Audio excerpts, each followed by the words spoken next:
Самым важным явлением в школе, самым поучительным предметом, самым живым примером для ученика является сам учитель. Он – олицетворенный метод обучения, само воплощение принципа воспитания.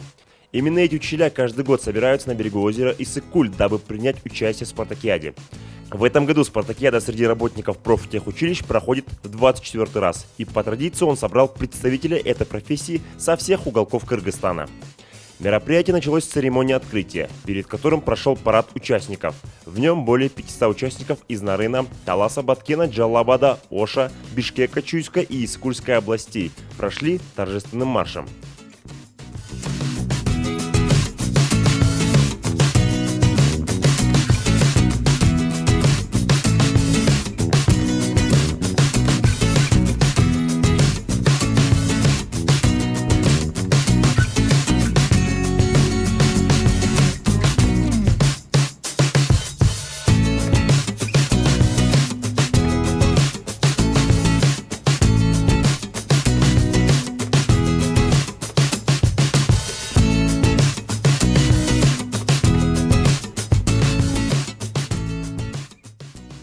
Также свои напутственные слова сказали руководители техучилищ и организаторы спартакиады. В свою очередь, участникам спартакиады была подготовлена концертная программа с участием работников техучилищ и звезд эстрады.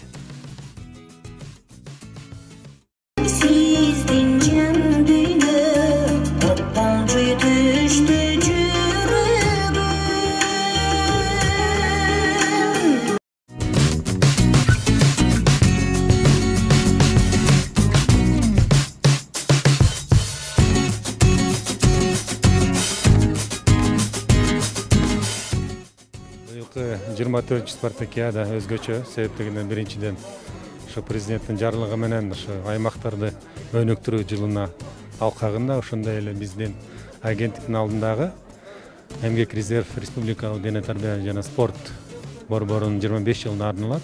Ошондой эле быйылкы спартакиадага бардык областтардан курама командалар келип, бир жуманын ичинде спорттун 7 түрү боюнча мелдештер өтөт. Анын ичинде биздин улуттук оюндар бул тогуз коргоол, ордо. Анан быйылкы спартакиадын дагы бир өзгөчөлүгү бул биз жаңы мелдештин дагы бир түрүн киргиздик. Бул сууда сүзүү. Ошо көлдүн жээгинде биздин негизинен жетекчилер катыша турган бул спорттун түрүн киргиздик. Анан быйыл ушул 500дөн ашык кызматкерлер өзгөрүп, спартакиада биз бүгүн расмий ачылышы болду. Биз ийгиликтүү өтөт деп ишенебиз. Мынакей өзүңүздөргө маалым, кезектеги биздин республикалык мугалим кызматкерлер арасындагы 24-чү спартакиадабыз өтүп жатат. Буюрса бүгүн алгачкы оюндар ийгиликтүү баштап алды. Эми биз бул жерде эң өзгөчөлүктүү биз баягы калыстыкка бергенбиз. Бардык область Кыргызстан биздин башталгыч кесиптик билим берүү тармагында бирдей, чыныгы жакшы даярдалган, кесипкөй мыкты спортчулар, спорт командалары, тайпаларын жеңишин кааламакчыбыз. Биз ошого бардык шарттарды көрүп, шарт түзүүдөбүз. Ал эми мындан тышкары буга чейин спорттун 7 түрүнөн спартакиадада мелдештер өтсө, быйыл 8-чи кылып сууда сүзүү эстафетасын кошуп жатабыз. Бул дагы абдан баягы чучу кулак тартылгандан кийин 2ден команда чыгып, 7ден мүчөлүк кылат. Анын арасында кеминде 3 айым курамын түзүш керек деп милдет койгонбуз. Бул өзүнчө бир кызыктуу оюн жараткан турат. Анткени биз баягы дүйнөлүк деңгээлдеги спортторду карап чыксак дагы биздин учурда дагы илгери ата бабаларыбыз ушу көлдөргө баягы чоң дарыялардан көчүп өткөндө бири-биринин сүзгүчтүгүн, күчтүүлүгүн, бири-бирин суудан алып өтүүсүн талап кылып, ошол жака бул бир философиялык аң сезимдик тажрыйбаларга даярдык көрөт да. Андан тышкары бул спорттук оюн бул жерде 10 метрдей сууга чейин чуркап барып, суудан белгиленген биздин шаарчабызды айланып, кайрадан кийинкиге эстафетаны берип отуруп, эң мыкты, эң жакшы сүзгөн алдыңкы командаларды, жеңүүчүлөрдү аныктамакчыбыз. Дагы бир өзгөчөлүгүбүз бул ошо көлдүн жээгинде атайын сүйлөө пьедестал деп коебуз, баягы тепкичин жазатып даярдап, ошол жерде өткүзгөн турабыз. Анткени бир жыл иштеген кызматкерлерибиз эмгек көргөзүүсүнүн аркасында спорт менен ушу өздөрүнүн окуучуларына үлгү көрсөтүү болуп саналып атат да. Ал эми көлдө өтүп аткандан кийин көлдүн жээгинде ошондой сыйлоо аземдери да бул түбөлүктүү эстелик болуп калмакчы. Сразу после открытия начались соревнования по футболу, в котором действующие чемпионы из Иссык-Кульской области играли с гостями из Нарына.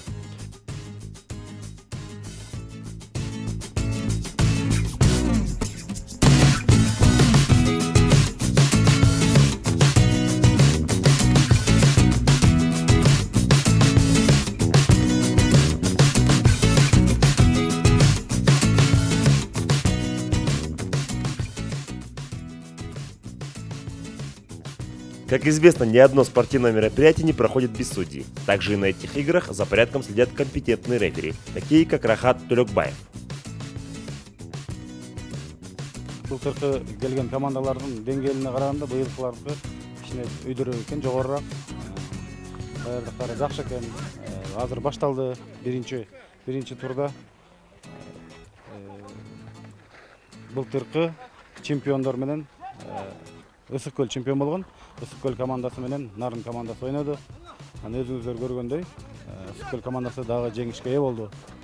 Анан бул спартакиаданы мен ойлойм, дагы деңгээлин көтөрсөк болот. Ушул эле мугалимдер деп айтабызбы, же мастерлер барып балдарга өздөрү көргөнүн, өздөрү ушул кандай деңгээлде өтүп атканын көрүп, мен ойлойм, жерлерде ушундай жакшы турнирлерде футболду көтөрсө болот. Судейство жөнүндө айтсак, бизге өтө деле кыйынчылык жараткан жок. Былтыр келгенде бир аз баягы түшүнбөстүктөр болду эле, кандай форматта өткөрөбүз деп. Анан быйыл уже нукка түшүрүп алдык. Жакшы. Федерация, Кыргыз футбол федерациясынан, судейский коллегиясынан келген балдар судействовать атышат. Талаш тартыш жок. Ар бир судья өзүнүн ишин билген профессионалдар. Ордо – одна из самых старинных игр в нашей стране. Сейчас этот вид спорта обретает новое дыхание, и огромную популярность об этом нам сообщил Зулумбек Калугулов, главный судья соревнований. Ордо деген оюн жылдан жылга жакшылап өсүп атат. Оюнчулардын баардыгы жылдан жылга жанагы эмес өсүп атат да, ойногондор өсүп атат. Анан кызыктуу да болуп баратат. Себеби Ордо оюн деген оюн Кыргыздын эң жанагы эски оюндардын бири ушул Ордо оюн деген. Анан мен өзү 7 жылдан бери ушул жерде башка алыс болуп келатам. Башка алыс азыр аркабызда Ош менен Баткен ойноп атат командалары. Ушу калыс болгондо эле сәл кыйыныраак, анан балдар көп жардам берип атат, ошонун арасында ошолорго ыраазымын. Одним из самых популярных среди массовых видов спорта в нашей стране является волейбол. И в первый игровой день разгорались нешуточные страсти, потому как действующие чемпионы из южной столицы были намерены оставить кубок у себя. Также за ходом игры по волейболу следила главный судья соревнований Чинар Арыхова. Как вы видите, у нас волейбол растет с каждым годом, очень популярен. Не зря нашей Федерации волейбола Кыргызстана был вручен золотой мяч. И на сегодняшний день массовость очень велика. Сегодня у нас первый день соревнований. Мы их разделили на 2 подгруппы, где они проводят встречи внутри подгруппах. Система у нас будет такая, что на 2 подгруппы и потом крест идет в финальных играх. Из одиночных видов спорта в первый день начались соревнования по настольному теннису, в котором высокий уровень показали спортсмены из всех областей. Такого же мнения придерживается главный судья соревнований Людмила Потапова. Если анализировать, то, конечно, с каждым годом игра значительно лучше. И каждая команда, сказать бы, что она каждый раз занимает одно и то же место, нет. Вот сейчас уровень намного выше и Таласской области, и Джалалабадской области. Вот. Но я думаю, что выиграет, по-моему, Джалалабад. Уже сейчас я это вижу. Игроки очень так профессионально играют. Вот. Город значительно сейчас лучше играет. А вот Талас свои эти позиции сдает. Но раньше Талас тоже хорошая была игра.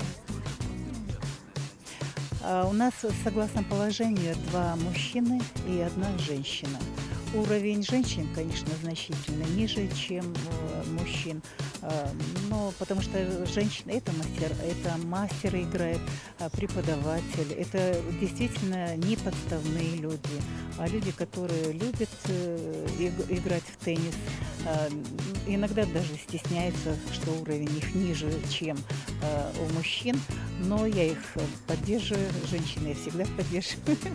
Вот поэтому нет, теннис с каждым годом, даже и учащийся в этом году у нас спартакиада была, значительно повысился. Интерес повысился к теннису настольному. В первый игровой день прошли 2 тура Кубка по мини-футболу. Иссык-Куль сыграл 7-0 с Нарыном. Чуй и Бишкек сыграли 6-1 в пользу Чуйской области. Талас-Джалабад 2-3 в пользу Джалабада. Баткен-Ош в пользу города Ош. Во втором туре в очень интересном матче Талас выиграл у Нарына со счетом 2-5. Сразу же после этой игры Чуй выиграл у города Ош со счетом 7-1.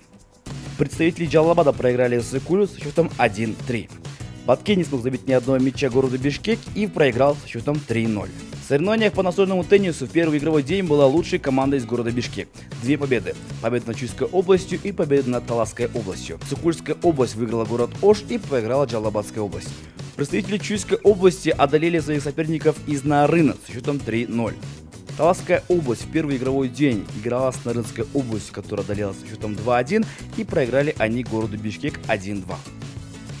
А по волейболу сенсации не было. Так же, как и в прошлом году, выделяются 2 команды Чуйской области и города Ош. Азамат Ахматулу, Азрет Абдраимов и Бексултан Уснариев. Специально для КТРК Спорт.